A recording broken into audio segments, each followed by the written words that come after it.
Greetings, Pelicans. You're now tuned into the Pelican post-game report. Big ups to the family members. Thank y'all for joining us for this installment of the Pelican post-game report. And we're just going to drop it on you for a few minutes, family. Going to go over a quick report right here. PPR, Zion at Allstar break, plus Pelican trade news. We'll recap, basically break down Zion's contribution in the Pelican break. And then, of course, we'll segue into trade discussion dealing with the Pelicans as we get ready to retool coming back up on the 11th to get ready to get this side of the season started again. So it'll be interesting to see exactly what's going on. So thank y'all for joining us. Some big Q in this one. In the building, please hit the like button. Please subscribe. If you aren't a member of the Pelican Post-Game Report, the realest show covering Pelican talk across the nation. So big ups to the flock as we get going in this one. Now, like I said, we're going to talk about Zion Williamson's performance during the All-Star break. And the reality is, if you think about it, you know, he played all right in the All-Star break in the game against other All-Stars. He finished in 10 points in All-Star break. Now, Williamson's teammates operated during that 2021 All-Star break on Sunday. They showed a little bit of everything. Now, Pelicans backcourt players like Lonzo and Bledsoe and they spent the entire NBA season throwing alley-oops to him. But Durant players immediately took advantage of their rare opportunity to toss up lobs to Williamson, repeatedly sending the first-time All-Star skyward to throw down some thunderous dunks. And much like his day job with the Pelicans, Williams was at the rim constantly during his All-Star performance, finishing with 10 points and 5 baskets in the paint. He shot 5 of 9 from the field and logged in 14 minutes of playing time. And, of course, he was saying, quote, "I think all of them came up to me and were like, if you're running, we're going to put the ball up there." And Williamson said, smiling of his teammates' desire to connect with him with soaring slams. So Team LeBron notched a 170-150 victory, 0 defense in this shit over Williamson's team Durant. Now, the winning club was led by the Kobe Bryant MVP award recipient, which was Giannis, who scored 35 points on a perfect 16 of 16. Williamson uncharacteristically had some difficulty in the first quarter of converting on a couple of the alley-oops. He joked afterward there were a few whistles that could have come at the offensive end.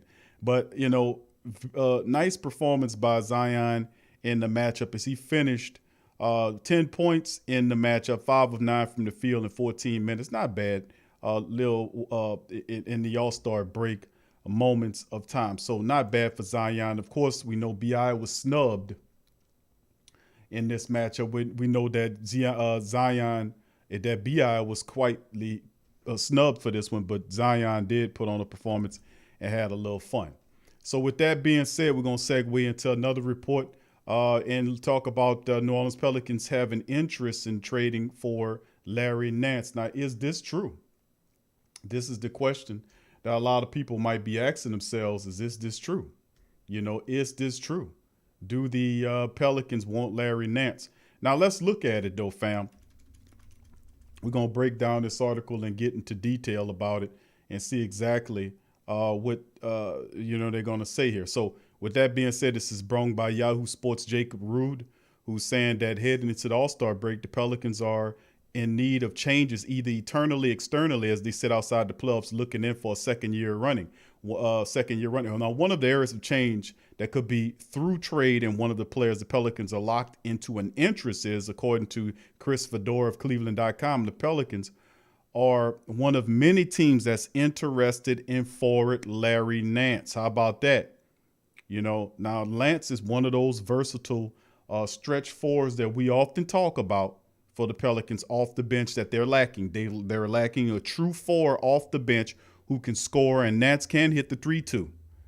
You know, so with that being said, a very interesting development. And according to sources, Nance is the player the Cavaliers have received the most calls about.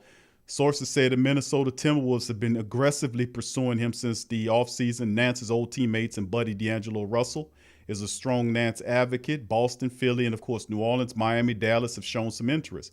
Nance has spent the last 3 seasons in Cleveland after being dealt in 2018. Of course, he spent the first 2.5 seasons, 2.5 seasons with the Lakers, alongside with Josh Hart. And then, of course, Lonzo Ball, Ingram are 3 pieces now for the Pelicans, which would be a good fit there, being that these guys have a kind of history of playing together.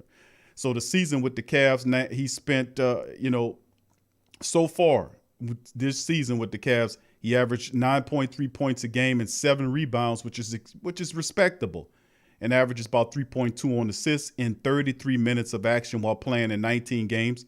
His three-point shot, you might ask, is improving at his career best 38%. On a career high 3.3 attempts per game. How about that? So Nance is averaging 9 points a game with 7 rebounds in 33 minutes of action while shooting 38% from downtown. Now in New Orleans, Nance could offer another forward option to open up the court for the Pelicans alongside of Zion Williamson. Currently, the Pelicans have just Nico Smelly ass there, who's shooting a ridiculous, ugly, garbage time, silver trash can, 21.2% from three-point range as a stretch forward option. That is absolutely laughable and a joke. Now, of course, we've covered Nico. We know Nico has completely lost his confidence. His shot is completely gone for right now.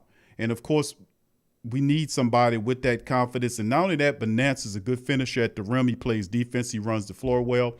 Wouldn't be upset if the Pelicans made a move to get that athletic forward. It also would make that Zion Williamson center playing the center position look different when they want to play small ball. They can roll out Nance at the 5, Zion at the 4, BI at the 3. You know what I'm saying? It'll make everything flow smooth, swimmingly. And plus, remember, these guys know each other, meaning the Laker guys, former Lakers guys, Howard, Ingram, Ball, and Nance. So that would be a really interesting option. Now, a trade would likely require a healthy return to the Cavs. What would you give up to get this, Q? Let's see what they would do. Let's see. Now, no team outside the Thunder has a deeper war chest of draft picks to trade. Now, the Cavaliers could have little interest in any of the Pelicans' young guards. It's unlikely the Pelicans would give up Jackson Hayes in just his second year if the Cavaliers were interested. Now, the Pels have a lot of picks. We had 4 draft picks this year and drafted 1 dude and drafted 3 other dudes and traded them to help other teams out. That's just they drafting for the future. But we do have a bevy of draft picks if we need to, send them for interest. And then, of course, the question would be then with his contract, who would you then fit with that? So because of the lack of contracts in the neighborhood of the $11.7 million Nance is due, the trade would likely need a 3-team deal with Bledsoe or Redick being shipped to a 3rd team and the Cavaliers receiving a package from that side. Very interesting. Very interesting indeed, talking about it. So how do you guys feel about it? And this is coming from Yahoo Sports and Lonzo Wire. Pelicans have interest in Larry Nance. And, of course, we know about the connection to both the Lakers. Well, Nance came from the Lakers along with, like I said, Zion, B.I. Hart, and, of course, the connection that David Griffin, the VP, has to the Cleveland organization. Does he have a leg up in that scenario? Draft picks or perhaps the land Nance, which would be a good piece. He would fit really well in New Orleans. I'm telling you, he really would. But the issue is, like they said, 3-team trade. Do the Pelicans pursue this? This sounds like it's something, man. I like how this sounds. We'll just have to see if it has legs. Okay, and then, of course, moving to the final article of the show, buying or selling the latest NBA trade rumors. How about this? Let's go over it. Another trip around the NBA rumor mill is just what the doctor ordered. So with that being said, they're going to go around the trade deadline and ask some questions. Top of the list, Lonzo Ball staying in New Orleans. And, of course, early on, a lot of people would say no because Lonzo was struggling. But over the last 20 games, Lonzo Ball has really showed up massively. His defense was always solid, but his offensive game is on point. And he has really became really comfortable in being that 3rd option for the Pelicans. So, it's really interesting. But Lonzo has come online. League sources told the Ringer's Kevin O'Connor that trade talks for Lonzo have fizzled, as at least in the interim, while now obligated to take a moment and appreciate how far the 23-year-old guard has come over the past month and a half. Now, Shams Charania of The Athletic reported at the end of January that the Pelicans have shown an openness to moving him. The sentiment made sense. But Ball is headed for restricted free agency. He pretty much betting on himself at this point, and he had a substantial raise that comes over the summer. He was averaging just 12 points and 5 assists per contest while hitting the dreadful 29% of his trades at the time. Now, the trade speculation apparently looks good on Ball, though. He's averaging now 16 points a game, 5.3 on assists, and his percentage of triples shooting downtown is now 43.5%. That's amazing.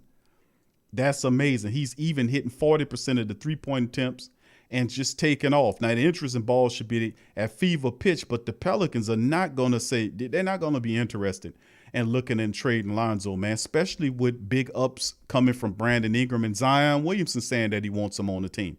Obviously, the superstar of the team has some weight with the general manager, right? And then, of course, Lonzo is really playing well with BI and Zion Williamson right now. So you dare not trade him, especially when he's playing as well. But he's balling, and ultimately, if Lonzo keeps this up, I say that he gets a nice, lucrative extension with the Pelicans. And then the reality is this also, family, is that just think about this for a second. When you gave Anthony Davis up for not just the picks, but also think about, the players they got back from the Lakers, which was Hart, BI, and Lonzo. Well, BI got his 158 this past year. Josh Hart is damn sure headed toward a contract extension. He became a valuable part of the Pelicans team. And then, of course, Lonzo was the only question mark. He has excelled. So how often do you get three critical star player, star talent like a BI, critical role depth like a Josh Hart who can come in, who actually can start for you in pinches? And then, of course, Lonzo Ball, who's really excelling. So, I mean, the Pelicans have really, really did well with this trade. And, of course, the Lakers got AD that they won a championship this past season. So they got what they got. But at the other end, the Pelicans did really well, too, into the future. We just got to add a few pieces there. So maybe they aren't married to bring him back. I think they are. It'll make it very difficult for them not to bring him back. But, of course, if he's restricted, meaning that the market will set his value. And if teams will offer Lonzo Ball a certain amount of money, the Pelicans, to me, I think they should get something done with Lonzo and keep him here. Of course, we just covered the Larry Nance be on the move. He's definitely going to be on the move. There's too many conversations behind him, and we recently just covered this article before we transition to this one. We're looking at P.J. Tucker interest from Houston. He's another guy that's on the trade deadline as well. And does he get traded? It's only a matter of time before P.J. Tucker. A lot of people thinking he's headed out on the West Coast. We'll see as Houston goes toward a new youth movement. Dallas and Kevin Love is a match that a lot of people are looking at. Do they get Kevin Love? But, of course, we know that the unicorn is right now in his feelings. And do they then ship out Porzingis for Kevin Love? I don't know if you make that move, or perhaps, make another move to add him along with them. So Dallas is in the bidding as well. So that's three moves that's going on in the trade rumor mill right now. And Larry Nance is a hot commodity there. You might as well take Zoe Ball off of here because the Pelicans are going to pay Lonzo and Josh Hart. Lonzo, just keep doing what you're doing, my brother. Keep doing what you're doing and keep doing it great, man. And things going to work out swell for you. I promise you that. But the Pelicans, man, on the right side of things. So with that being said, family, we're going to dirk out on that. I'd like to thank all of the flock for joining us for this short Pelican post-game report. Zion out the All-Star break recap and, of course, the Pelican trade news. We will return possibly tomorrow. We'll have a mid-season break show. We'll go into it and break down the Pelicans and also, kind of go over it and break down the Pelicans up to this point and basically the state of the Pelicans at this point. We'll do that tomorrow. DC, my co-host, will join us for the Pelican post-game report. So once again, I'd like to thank all you guys for joining us. Thank the flock for joining us on this edition of the Pelican post-game report. And remember, if they talk about your Pelicans, you tell them in a New York accent to get the flock out of here and go flock yourself. So big ups to the family members. Thank y'all, and we'll see you later on the next Pelican post-game report. Peace.